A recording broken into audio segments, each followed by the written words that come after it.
But what if you had a chance to talk to someone that was going to be involved in a serious, stressful incident that would change the course of a community? What if you had a chance to talk to them before they ever got that badge? What if you had a chance to work on them, right? To expose them to Ray Mayolis, who teaches implicit bias in our class, and it will teach it for about 6 hours. And he makes it fun and he makes it engaging, but really opens your eyes to the different biases that you have that you'll bring to your job.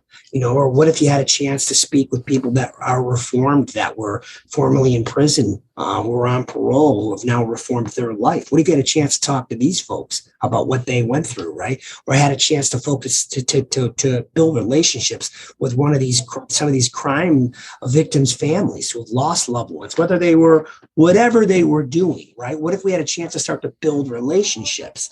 And that's what it is. I'm not for the one and done check a box. I'm for long-term relationship building. I won't be able to meet everybody in my life, and I won't be able to have my students exposed to everyone. But if we can build relationships with 20, 30 solid people that are change agents in this community, that's how we're going to really expose these kids and give them the best chance to be successful and to take on this next generation of police officers and public safety officers. Welcome to Rochester Business Connections, powered by Balbert Marketing, LLC, where I get the chance to chat with Rochester, New York's very best business owners, entrepreneurs, and thought leaders. I am your host, Ben Albert. Don't forget to subscribe, and remember, we don't do advertisements. My fee for this show is simple. If you gain value from the episode, personally share with a friend and explain your favorite part. Let's get started. I am here with Justin Collins of you're the co-owner, operator, Police Exam Career Prep. And listen, man, you are a wealth of knowledge. I've never met someone so passionate about what he does, to the point that we didn't even realize we were recording. We were just spitballing for 10 minutes. And I'm like, dude, I got to cut this guy off. Let's click record. This is way too good not to be heard. So Justin, man, thank you. Thank you for coming on the show. Welcome. And, tell us a little bit about what you do at your business, man. Obviously, you're prepping police officers, right? Absolutely. I appreciate you having me, Ben. And so I've been a police officer myself for about 18 years. I'm a supervisor. I work in Rochester. About 5 years ago, I started a company to help prep people who wanted to get in the law enforcement industry. Obviously, right now, it's no secret our industry needs change.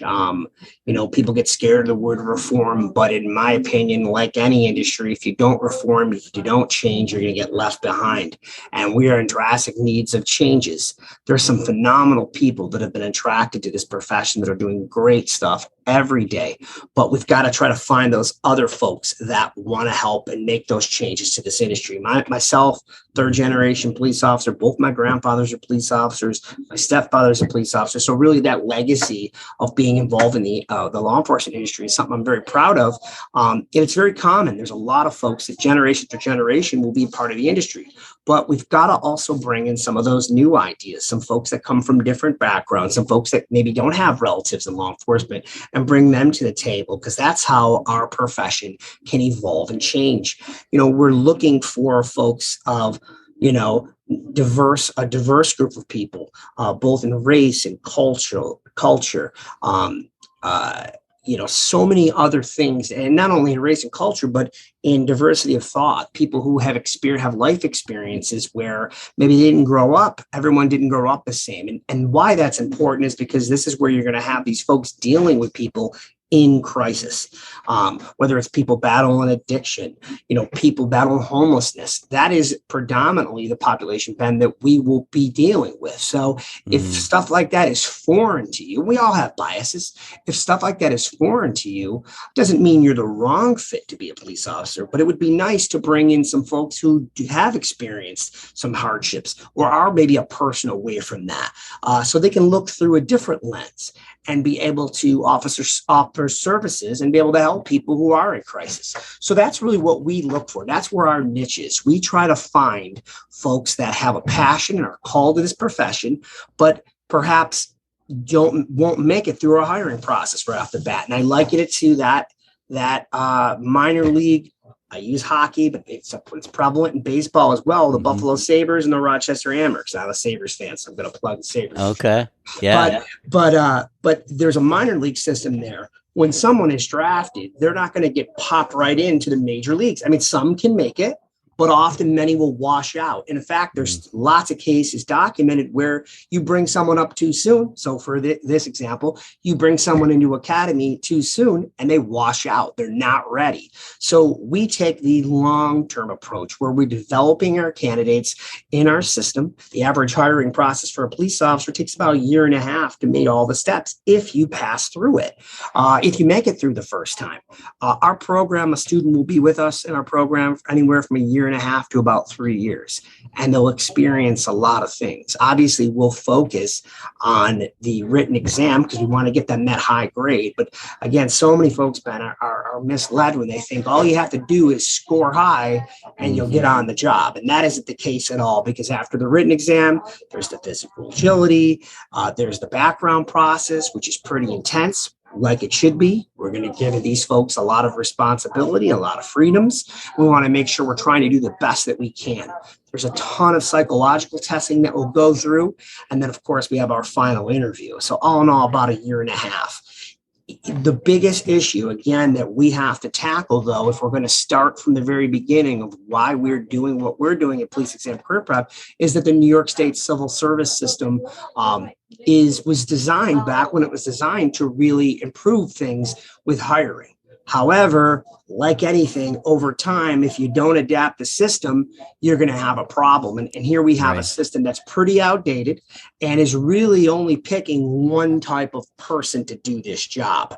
And again, we want to get that diversity of thought. We want to attract people from all across the community who are called to service. We want to get them through this process. So that's really where we come in. You know, we'll try to work with the folks, not only on the written exam, but the physical side of it, working on getting folks who perhaps aren't really comfortable in the community, dealing with folks in crisis, and we'll get them in that community. So, for example, I'd say 75% of the time that folks will spend with us, Ben, are in the community, whether it's at the House of Mercy volunteering, whether it's at the Open Door Mission, whether it's work with groups like Rock the Peace or Go Ministry or Rise Up Rochester, groups that are focused on violence prevention and building community solutions for that. That boots on the ground approach. I mean, Rochester is a decent sized city, but it's not unconquerable. Right. If you work with these groups, you're really a person away from everyone, but building genuine relationships versus just passing through the night, seeing them once and not having that relationship. That's how you're going to start to solve problems. If someone is a phone call away, that's how you can say, hey, you know what? I know Justin, or I know Ben, and he's not like that. Let me explain to you what he probably meant, or let's try to come up with a solution here. That's how we can solve the disconnect between law enforcement and the community. And ultimately, that's how we can solve a lot of the violence problems too. But I think first and foremost, we have to get the parts of the community, those that are willing to start to work with us, with law enforcement, building trust. And that comes down to transparency. So going back to what we do, we get those folks in the community where they're embedded in the community. It's not something like they pose for a picture and then they leave. Our folks are embedded in the community because, you know, on the flip side, I will have a lot of folks who come through the program that they'll do a couple times reading at the Boys and Girls Club to young kids that are at risk for violence in their homes, violence in their community. And they'll be part of this consistent after school program. And then suddenly they're no longer interested.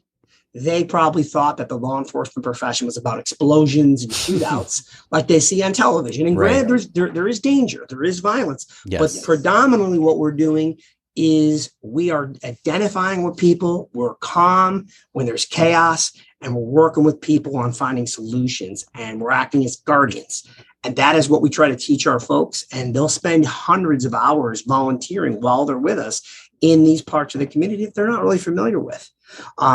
We really get, I think, what separate people ask me a lot, like, well, what separates what you're doing from someone who just takes a test and waits? We're really constantly challenging these folks and vetting them. They still are working their jobs. They're still going to school. They still have their families, but we hold this group of folks to a standard that is just a step below a standard of a police academy. But to me, this is what will keep someone's torch lit as they're waiting to be hired through this New York State civil service process versus someone getting distracted and moving on to something else. And I tell them all, folks, leaders that will listen and people that I'll have conversations with, that's one of the things that we don't do enough in our industry, in my opinion, is that we're not willing to adapt. We're always looking to reinvent the wheel. And, we're not willing to spend the time to build relationships with these candidates. If you think about how often they view the military, you're just a name and a number, right? I think you probably heard that. We can't approach law enforcement like that. We're putting folks in this community that are, they're putting in some very serious situations with a lot of responsibility and, a lot of dangerous situations and a lot of sensitive situations. And I feel like we really want to take our time to make sure that we're getting it right. I don't want a snapshot of a candidate when I'm calling his references and meeting him for a few months. I want a snapshot of observing someone over a few years period. And, we have to really focus on building those relationships with the folks that we're going to give this responsibility to act as that next generation of law enforcement. I really feel that's the secret to it all is spending time. I couldn't do it alone, Ben.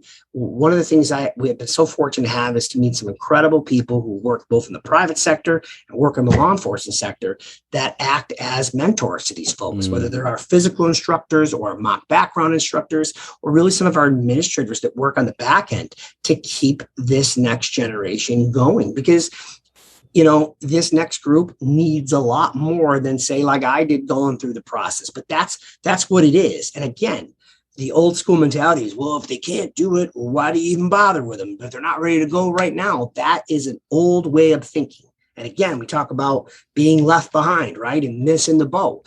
The way not to do that is to adapt. This is what the success that we've had is. The best part about it is that we know what we do works. And we've had that success from building those relationships, bringing in folks to keep these people going to eventually realize their dream. I love it, Justin. You just opened up so many topics for us to talk about. And one thing I love is, I'm in marketing. I like to put headings that someone's going to click on. It's not uncommon that in your industry, there's a lot of clickbait headings. And I kind of wanted a disclaimer that this is not going to be one of those clickbait kind of conversations. You're opening the door to the fact there's a lot of nuance going on here. You need to adapt, you need to change, or you're going to get left behind. So you guys are focusing on trust. You're focusing on transparency. You're focusing on being part of the community, diversity. I think everyone across the board can agree that these are all good things. I mean, when I was looking at your website before this, Justin, I noticed just the banners and banners of young men and women getting hired for the academy, and everything from your testimonials to the people getting hired to your actual team. We're talking all genders. We're talking all races. Listening to the testimonials, there's people coming from all sorts of backgrounds. The only commonality I just added a commonality. I had one, I just added a second one. The only two commonalities are, one, it seems like everybody's really passionate about what they do. And two, the first thing I noticed is it seems like it's almost like a qualification that they could kick my ass, because everyone just seemed like they were just like jacked. That's the only... My whole point here, though, is it seems like there's diversity of people and backgrounds, and the only real commonality was the fact that everybody's jacked and probably could put me in a chokehold, man.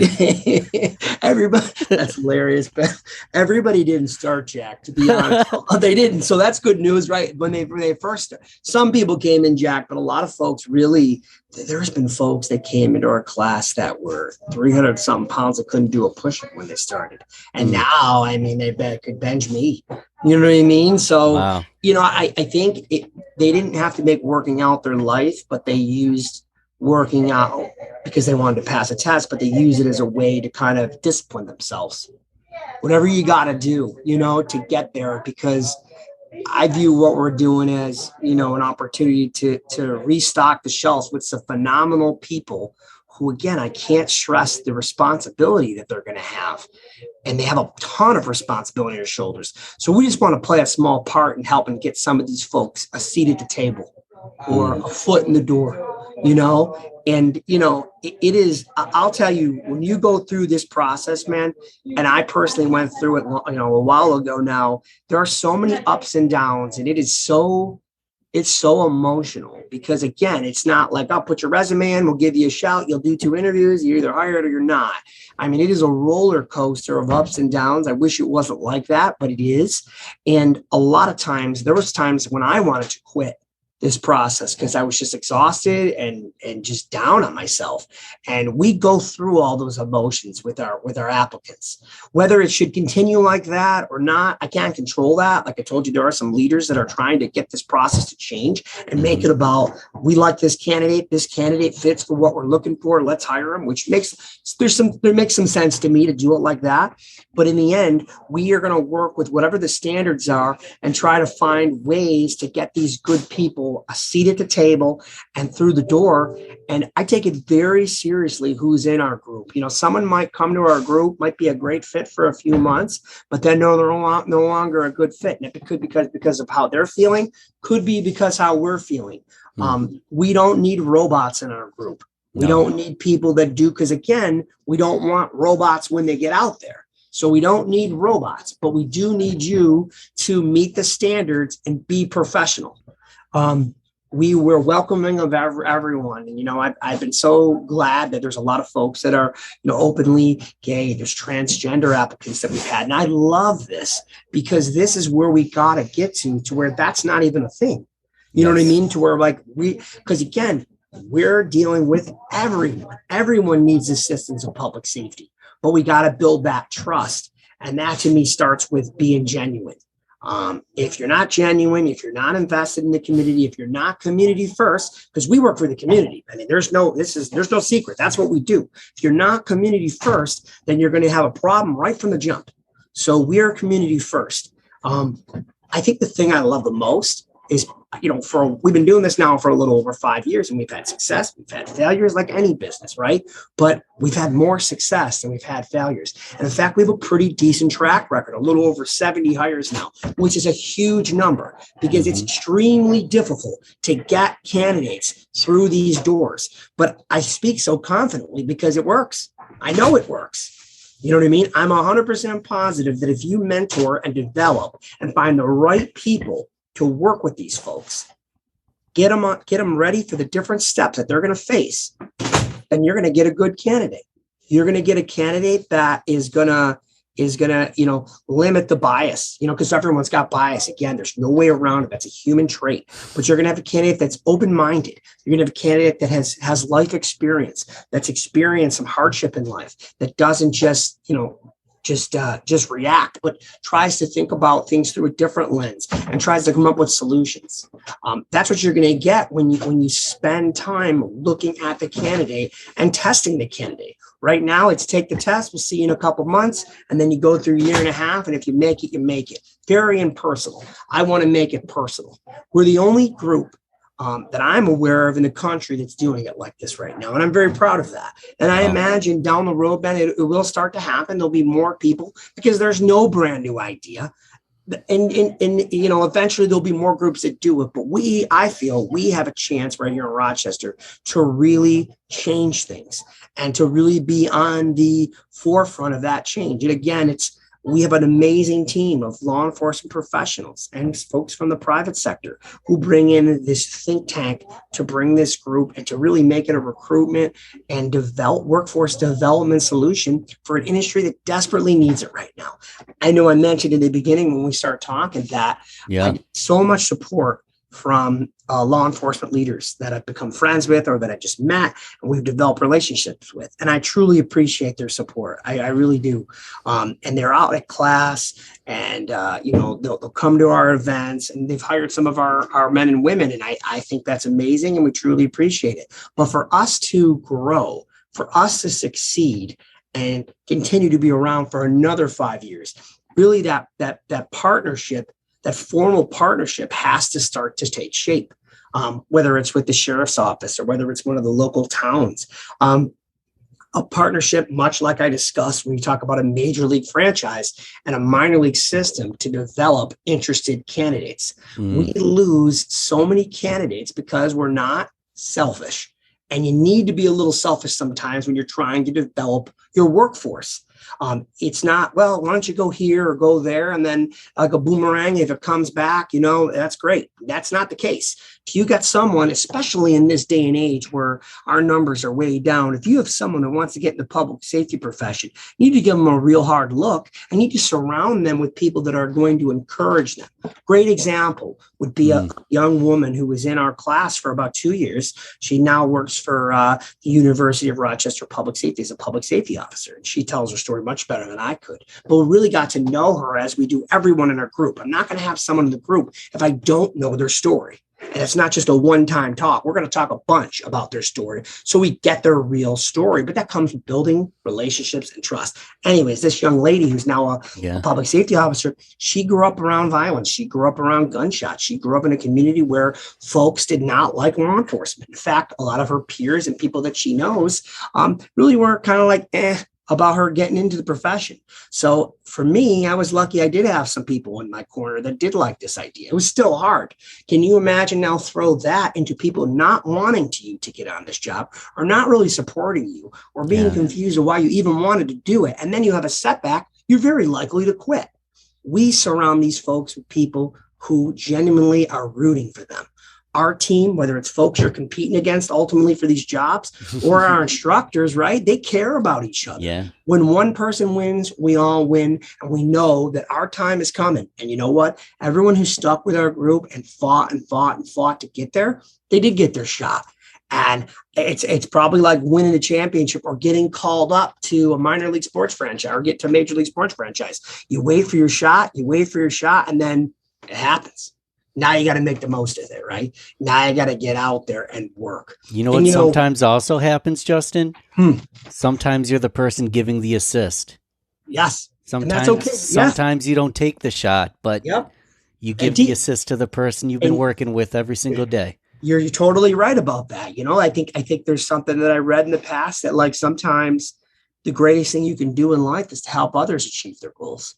You know what I mean? Yeah. And, I believe in karma and I believe what goes around comes around. So you give enough people, you help enough people get there. And by all means, the kids in our class help each other every day, whether it's physically, whether it's just encouragement, whether it's academically. I mean, we've had folks come in not being able to speak English, get tutored by some students, and now suddenly they can read and write English. They're passing tests and getting hired. So there's so many more stories like that of people who've overcome things.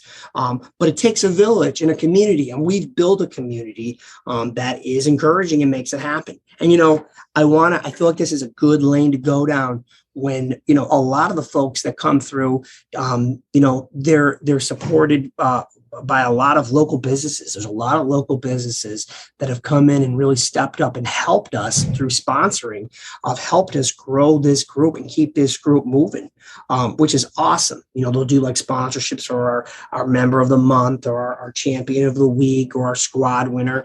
But that their support and their sponsorship has helped this program grow as well. Obviously, we have overhead, right? We have to pay our instructors and we have to pay insurance and we have to rent all these facilities. But for our group to grow, there has to be additional revenue. And to me, some of the local business folks that have reached out, whether it's AP Enterprises or Conserve or, the numerous Chris Galene is a local realtor, those folks have really stepped up and started helping us. That has helped us because, they have skin in the game, for a lack of better words, right? They want our community to be safe. They want a diverse law enforcement workforce. They don't want this divide between public safety and the community. They want Rochester to move forward. And they know one of the paths to that is to have good relationships and for people to feel safe, not only with folks that are dealing with the community, but with the public safety group that's serving them. So I can't say enough about the local business community who has helped us.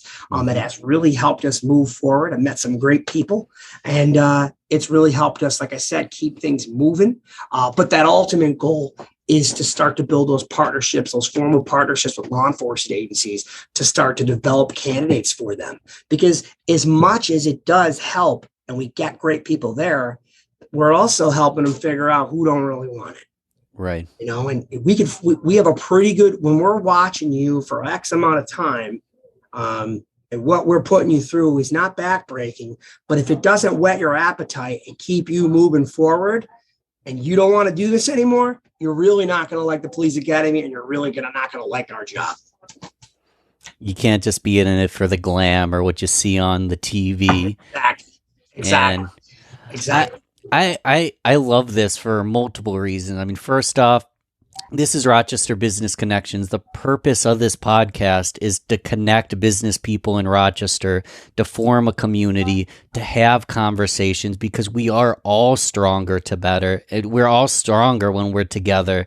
And it's great to see businesses supporting one another and having these conversations and realizing that things aren't perfect right now. We need to change. And you guys are kind of at a tipping point of something that could be huge in what you're doing, because you've been doing it for 5 years, right? That's not very long in the fact that the testimonials only run 5 years long. Just imagine what'll happen in 5, 10, 20 years. Just imagine in 10 years when this starts to become a standard for in law enforcement, similar to a minor league to the major league. Just think about the huge change in the way the whole system's run. I mean, how do you must see it. I mean, I'm stumbling over my words because I'm realizing this stuff for the first time. Yeah. You see it every single day, I imagine. I do. And I do see where it could go. And I do see that the key is just finding people, building those relationships with the local law enforcement agencies, and then getting the right people to act as mentors. And the biggest thing about what we do, that's why I stress, it's not just me. We have a staff of there's 4 primary people that work for our company. And then there's another 10 to 15 that are very engaged with these people, that care about these people. And you can find folks that have a passion to help develop and mentor people. That workforce development is a common term that exists in many, many, many industries, but it's completely invisible in public safety. It doesn't exist. Wow. We have explorers. We have other type of, I guess you want to say, things, again, to whet someone's appetite, but they're not long-standing. They don't sustain the candidate, and they don't really reach candidate in a hireable phase, meaning they'll end by the time the candidate is about 18.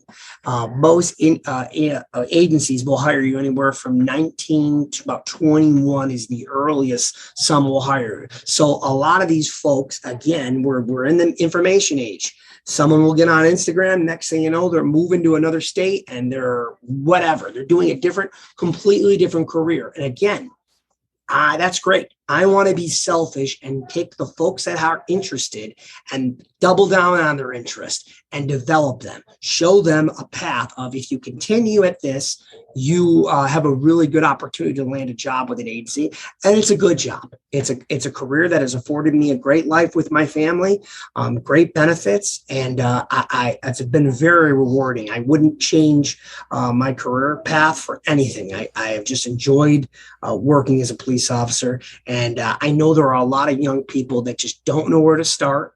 And I say young people, but I've had plenty of folks in my class that are in their 30s, who had a second career, always wanted to do this, and then they took their shot and they got hired. Wow. So, really, and that's where we're missing, is that workforce development piece, and really betting on a candidate versus just saying, all right, let's give a test, and whoever shakes through is who we get. I don't ever want to hire anyone like that, but I definitely don't want to hire professionals that are working in the public safety industry that I'm going to give a badge and a gun, and that I'm going to give all that responsibility to. I want to really learn about the candidate. I want to test the candidate versus just giving them physical test, but I want to view them over time. I want to see how they react when they're working at a homeless shelter serving food. Not just once, but 20 times. I want to see if they keep coming back. I want to see how they're working with cultures and different groups of people that they're not used to. I mean, our group was at Hudson and Wilkins, walking down the street with a group called Rock the Peace, talking about ending violence, right? Hudson and Wilkins in, I think, mid-June. Had to be about 90 degrees out. The block was super hot. Most of those folks had never been anywhere near there, right? But again, some folks don't want any part of that. And, that's okay. But they're probably not going to really like the profession they're about to get into, because that's what it is. It's getting comfortable with being uncomfortable. And we find those folks and we show them the way. You don't have to be the best. You don't have to be the smartest, the fastest, the smartest. None of that. The strongest, the most jacked. You don't have to be any of that, but you got to have heart and you got to be willing to follow the path. And once you get out there, you can be a change agent. You can be a community first police officer. A good friend of mine who I used to work for, James Shepard, he's a former Rochester police chief, told me when we talked about community policing, he said, all policing is community policing. All policing, because we work for the community. So everything that we do has to be community policing. We work for the community. And I think sometimes we lose sight of that a little bit. As the community changed, as thoughts change, we're looking for more guardians. We need those warriors, but we need folks that approach the profession like providing resources and acting as guardians. Another person I can think of, another person I work for, Dr. Cedric Alexander, wrote a book called The New Guardians, which really focuses on what I'm talking about. Approaching people like a guardian and a friend there to protect them. Less of the surprise element or the I gotcha element in the law enforcement profession, and more of the how can we work on this? How can we fix this? Obviously, Ben, there's some situations that are unfixable. If people make the decision to kill people or harm people, there's not a lot we can do for you. But people do make mistakes, and we can approach it on trying to fix mistakes and work with people to make things better versus I gotcha. And that is not something long-term that's going to build trust in a community with public safety. It sounds like you guys are looking at holistically, man. I mean, it all starts from the beginning when you're vetting these people out. I look back at school, I look back at two main things that are major focus in my life right now: business and finances. I was never taught anything, I shouldn't say the word anything, but I was never taught much relevant about business in school. Wasn't taught very much that was overall relevant about financial wellness when I was in school. Yep. These are the kind of things that I had to learn from reading books and mentorships and making money mistakes and making business mistakes. And a police officer or any business person or any public servant of any kind, it's more than just being able to pass that test, right? Because I got good grades in school. That didn't mean I knew shit about running a business. Right. So you guys aren't just teaching them how to pass the test. You're teaching them how to be members of the community, to be brothers and sisters with one another, to be public servants. Tell me a little bit about the culture. So am I showing up myself and one-on-oneing with you, or is everything done as a group? Tell us a little bit about, is it a group culture, or is it kind of like a one-on-one mentorship?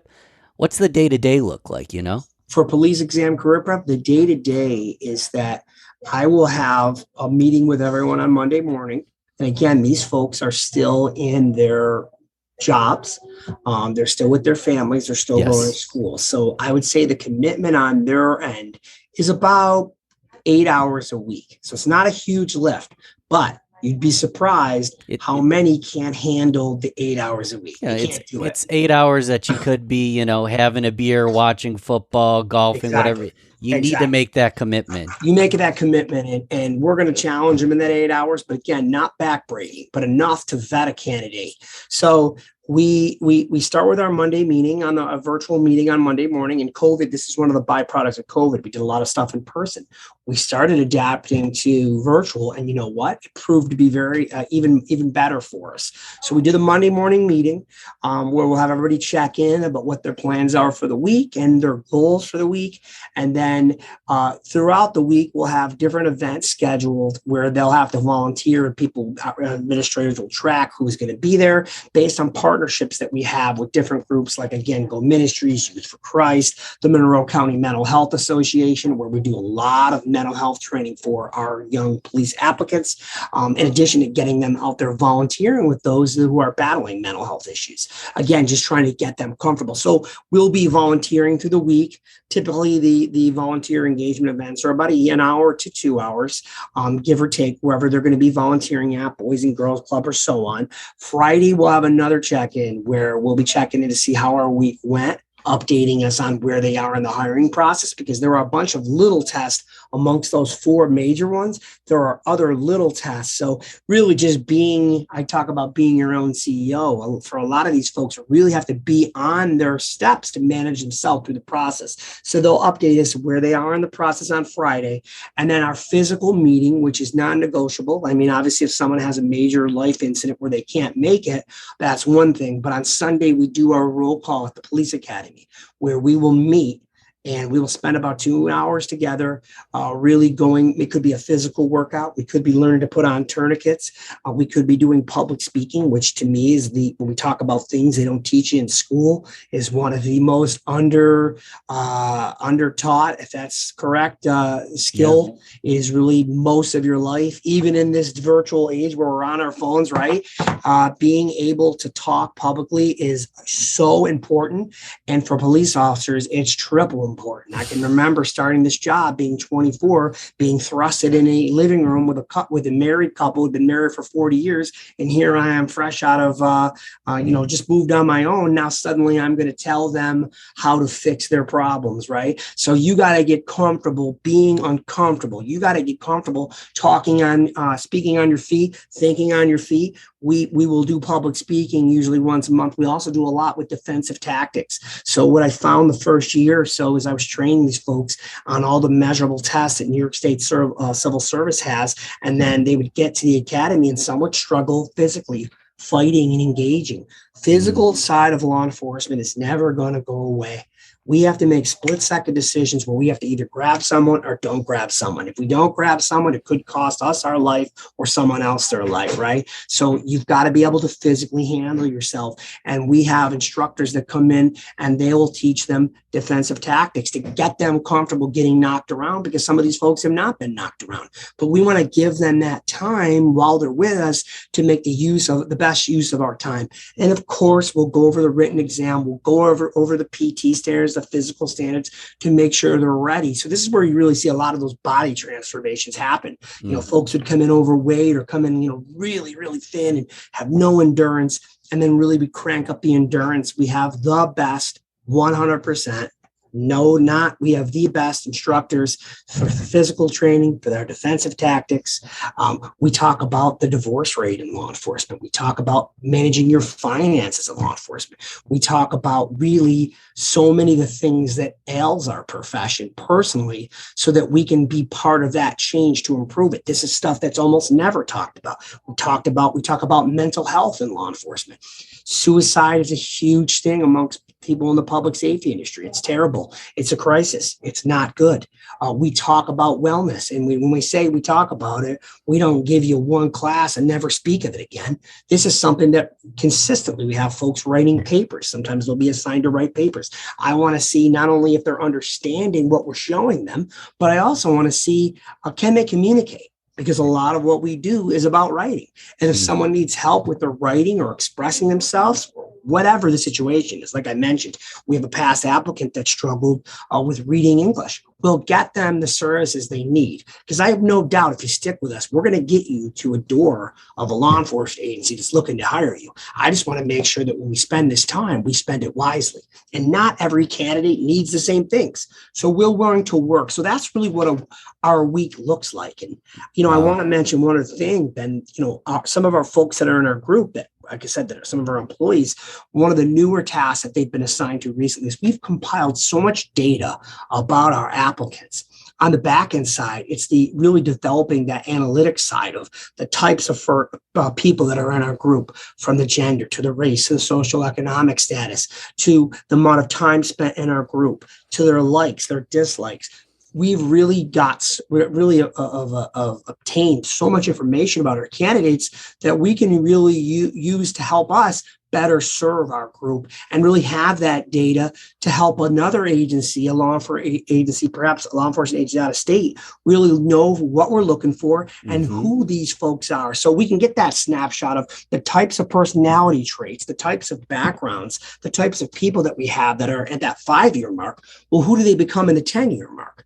I'm betting, like we talked about, but I'll take it a step further. I'm betting a lot of these people who are so committed that we've found, that we've developed, that we've got there, that put the work in themselves, the heart, when they wanted to quit, the amount of tears and the energy these folks go through with us, I'm willing to bet that these people are going to be future leaders of these police agencies. I'm willing to bet that. And I want that information to be able to show so that we can document their journey to the badge and be able to provide a law enforcement agency with that solution. This is how, because again, you can hypothesize, you can say this is what we will do, this is what we think will happen. Luckily, we put the work in up front. We don't need to hypothesize this is what will happen. We've already seen what will happen. Now we're thinking what happens 10 years from now, because they're there. They're on the job now. They climbed the biggest hurdle, which was to get hired. It's what do they do next? And how do we get more folks through so we help the right people be part of that change and that community first policing movement? Yeah. I mean, so mental health, physical, public speaking, all these things, they're massively important. They're buzzwords, but you guys are actually putting the time and effort and the resources to actually make this happen at a large scale. Do you have any researchers? Like, you're documenting this self? I almost feel like you need a research institution documenting this process, because it could create a whole new handbook for the way we do things. Is the way you do this, Justin? I don't know much about your industry. Is the way you're doing this normal?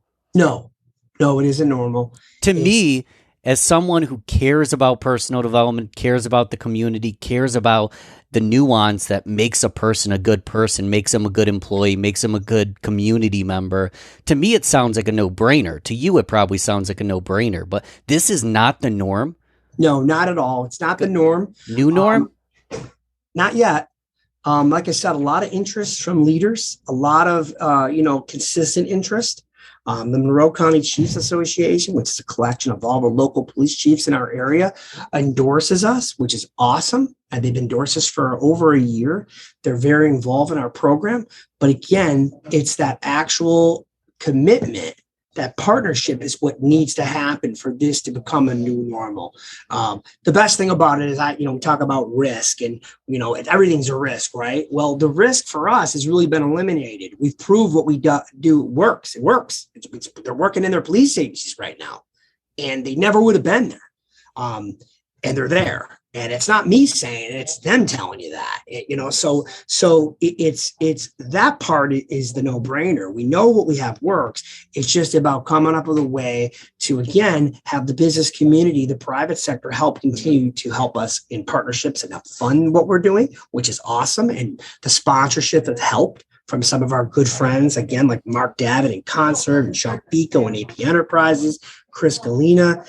But it's then that second part of how do we start to work with law enforcement agencies and build those formal partnerships? Because that's how we can make it the new norm. That's how we can start to do a deep dive on these candidates. That's how when we have, we'll hear it all the time. And I've heard it my whole career, a young person tell me they want to be a police officer. Well, if we had as many people as that I've just personally heard, and the thousands of other officers, I'm sure have heard the same thing. I want to be a police officer, or my nephew wants to be a police. What happens to all these people? Well, at some point, they get off the tracks. If we could even get half of those people to not be off the tracks, right? And to make even the onboarding process for law enforcement is it's almost like backwards, I mean, it should be more of welcoming into the community and building those bridges. And again, there's a lot I like about the industry I work in. That's why I'm so passionate about it. Yes. But I just feel like we're at the crossroads where we can make some great changes. And we've started doing that. And now we just want to start to formalize it. And we want to start to work with leaders. And if it's locally, excellent.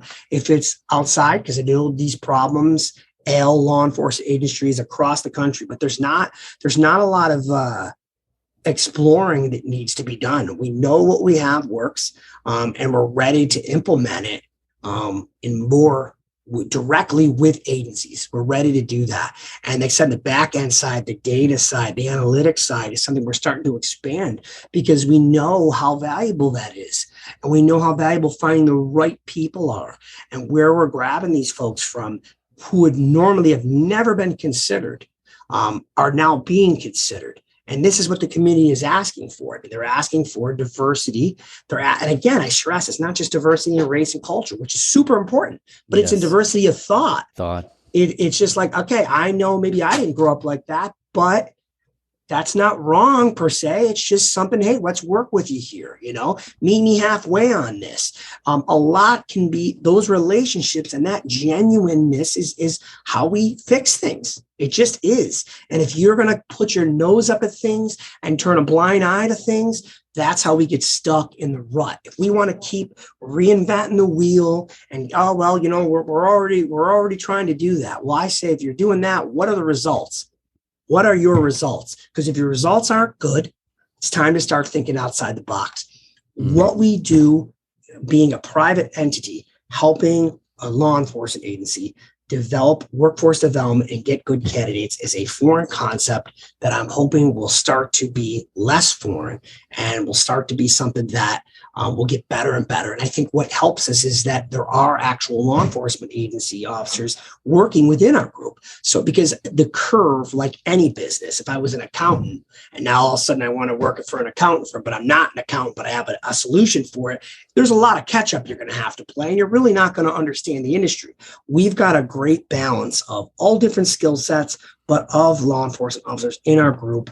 And our system works. Again, now it's just about building those relationships to expand this and to make it better. And to me, the customer and the people that wins, there's two customers, right? It's the law enforcement leaders. They benefit because their agency has some incredible young people who they normally wouldn't have got in their industry or in their agency, I should say, who are from all different backgrounds, have grown up in all different ways, of all different colors, or, whether it's, Muslim or Buddhist or Christian, or have grown up and they're now part of their agency, right? And the other customer is the community, because we're going to see less and less of the things that occurred in Minneapolis, right? The awfulness of what happened in Minneapolis. We're going to see less and less and less of that. And whether it's from eliminating folks like that from even getting on the job, or surrounding someone who is like that they're not going to feel free to do things like that, because now you've got a mixture of so many different groups of types of people, which really is what builds a village and builds a strong community. And whether we're talking about the community we serve or the community within the public safety industry. I don't even know what to say, brother. You're spot on. I think you're onto like a tipping point, a revolution. You're rewriting the playbook on how this is done. I mean, to give you an example, Google, 20% of their developers, 20% of their time is allocated to doing whatever they feel is best for the company. Google mandates that if you're a developer, 20% of the time is literally just doing what you feel is best for the company. And what that is illustrating is diversity of thought. That Google has a system, it works. Google has developers that are kick-ass. But 20% of the time, I want you to take your experience, your skill set, and bring that to the group. Because when we bring in that diversity of thought, more than just the color of skin, the gender, when you bring that diversity, that's a whole nother layer that I actually don't hear people talk about that much. And I think that's a whole new level where we start treating people as equals and listening to them based on their thoughts and the merits behind them. I think this is huge. I'm breaking a sweat listening to you, Justin. I think you're onto something big. And it sounds like the future is building those partnerships. It seems like you guys are on the data analytics. If I was you, I'd find a way to get a researcher on this and freaking document the process, maybe write a report, write a research paper and a book on it, do a little small documentary, because what you're describing to me holistically from someone who likes personal development makes a ton of sense. And the fact it's not the norm, or it's not the new norm yet, It sounds like we got to make some sort of change because you're onto something big, man. And I say that genuinely. I'm not just kissing your ass because you're sitting in front of me here. I appreciate that. I appreciate that. It's been a labor of love, man, because I won't lie to you. It's been a lot of work to get to the point we're at. And I'm not uncomfortable talking about it ever. I've never been uncomfortable talking to anyone about anything. But I didn't want to talk about what we were doing until I knew what we were doing worked. I knew I had it all flushed out. And that's the point where I sit in front of you now, September 22nd, 2021. What we have works. Rinse, wash, repeat. We know it works. We've gone through the process. We've seen what worked. We've like I said, we've broken it all down.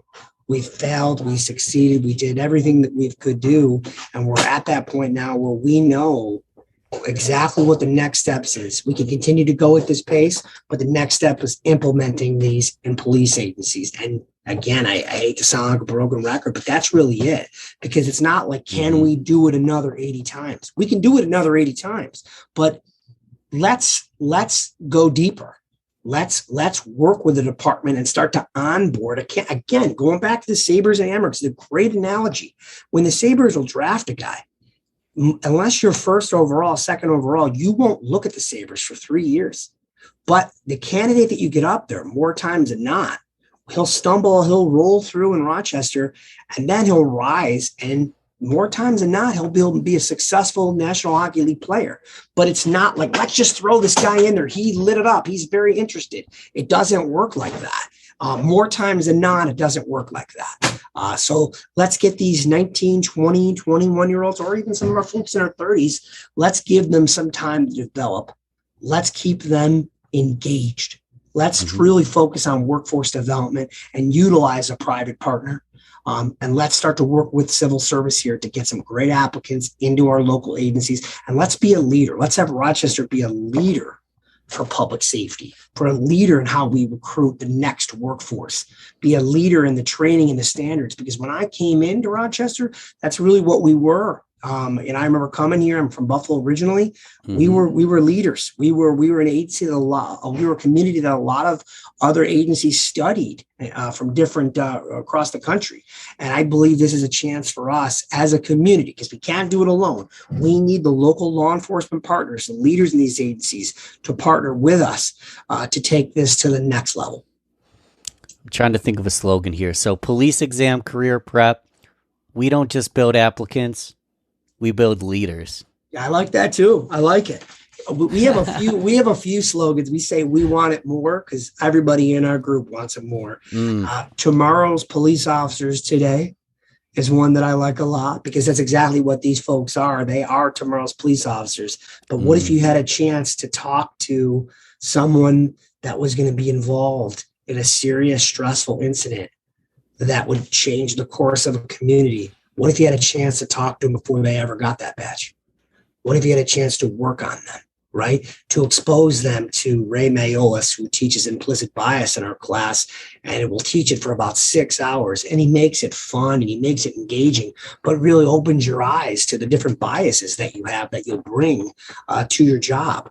Or what if you had a chance to speak with people that are reformed, that were formerly in prison, were on parole, who have now reformed their life? What if you had a chance to talk to these folks about what they went through, right? Or had a chance to focus to build relationships with some of these crime victims' families who have lost loved ones, whether they were whatever they were doing, right? What if we had a chance to start to build relationships? And that's what it is. I'm not for the one and done check a box. I'm for long-term relationship building.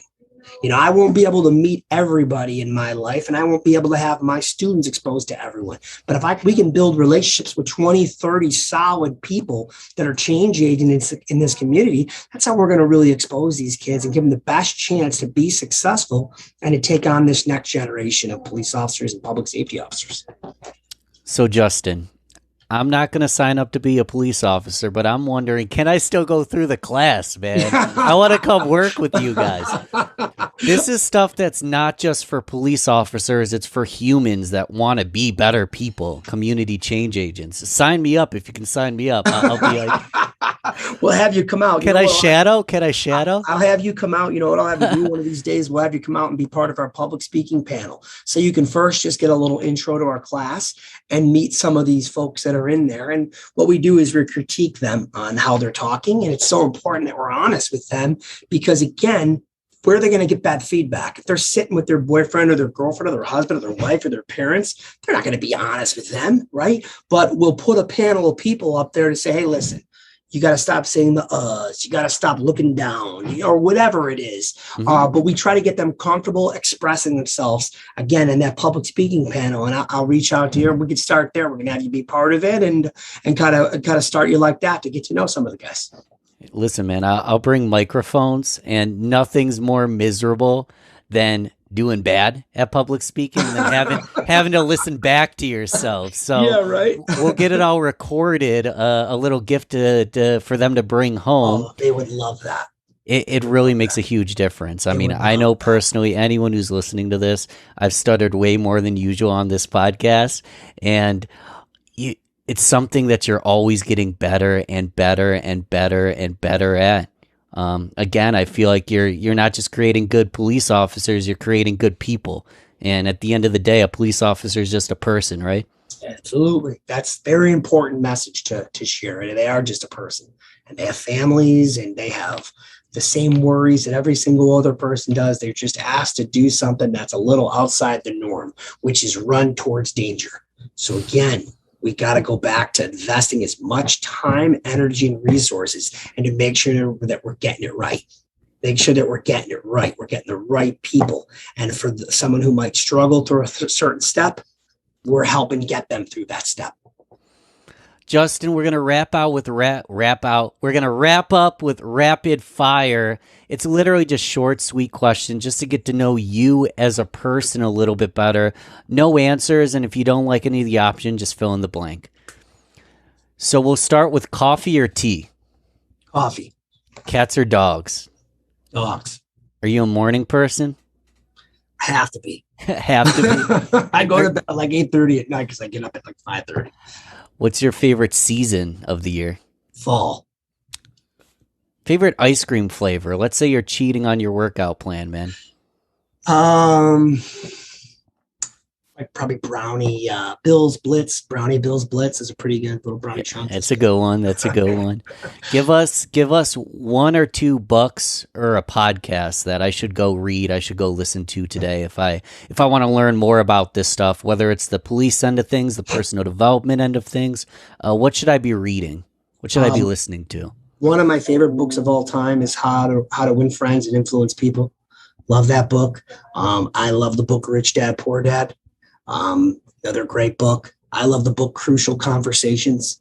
I will not only buy these books, sometimes I fall asleep when I'm reading, so I'll read them paperback, but I'll also buy the audiobooks just to make sure I understand the points, and then I'll listen to summaries as well. But those are books that I try to look at, like, what do I want my son who's 10? What do I wish? We talk about school and all the things that you're learning in school that you're like, why did we learn that when we could have been taught how to balance a checkbook, right? How to change a car tire, basic life skills, how to date, how to meet new friends and sustain relationships with people, right? All those things. Those books I mentioned right there, I feel are topics that are crucial to your life that I have really, my son's listening to them already, and he's only 10. And I think they're important, and they're stuff that I wish that I knew when I was 10, 11, 12, your teen years. You know what I mean? Things to learn, because I mean, school's going to teach you some stuff, but unfortunately, I feel like our school system needs some reform too. It needs to start changing, where we're teaching people finances, right? We're teaching people how to manage their money, teaching people about the stock market. I think you said you made some mistakes and that you learn from those mistakes. That's great that you started to change, Ben. You started to adapt and learn. But some folks just keep making the same mistakes and never get out of the rut they're in, because again, they don't know where to get that information, or they don't know how to retain it or apply it. If you're taught young, it becomes second nature. 100% true. 100% true. I mean, we're in the information age. with all the information and the memes and the fighting, there's a million and other pieces of information, books, podcasts, teachings that we can better ourselves. We can make that decision. Do we want to be part of the fight, or do we want to be part of the solution? And part of the solution is focusing on myself, learning not to make those same mistakes again.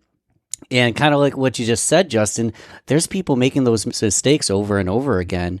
Sometimes it's my role to step in and figure out if there's a way that I can help them not make that mistake. Exactly. Rather than pointing the finger at them. But dude, we could get deep all day. I could listen to you all day. At the end of the day, we're going to want to follow up. We want to keep in touch with everything. Honestly, we're going to do a follow-up podcast, but I want to do like a 5-year freaking recap thing. I'm excited to be a small part of this conversation early on, because I think what you're doing has a 20 to 40 year trajectory that's going to be massive. Yep. So 10 years from now, I'm going to be reading your freaking book, and we're going to be we're just changing the entire system, reforming the whole system, rewriting it all. But where do we start? How do we keep in touch? Is it the LinkedIn? Is it website? Is it email? Yeah, if I want to be a police officer, if I know someone that can help fund, if I have an organization that you guys could help me with, where should everybody go? Really, they can hit me on anything on social media. Or our website, so policeexamcareerprep.com, or any of our social media platforms. It's just Police Exam Career Prep. I have folks that check all those inboxes on LinkedIn. We try to stay active everywhere, but really any of those platforms or our website directly is the best way to get a hold of us. And whether it's someone that's aspiring that wants to get into law enforcement, or if it's a local business that wants to help us keep this thing moving and work with us in some marketing partnerships, really, we're open to everything. Again, because we know when it works and we know how important it is. Police Exam Career Prep. I know, for example, you can Google it. You guys come right up, or you can go to the show notes. I'll put the links there. I've already kept you longer than we planned, Justin, but any last words, man? Whether it's the future of your business, anything I missed, anything you want to touch on to close out for us today? I guess just kind of to rehash what we talked about. It's so important that folks understand that there are so many good people that are working as police officers, and often the community and the news will highlight the person that makes a mistake. And there are people that make mistakes in our industry, and some mistakes are unforgivable, right? And those folks shouldn't be police officers anymore.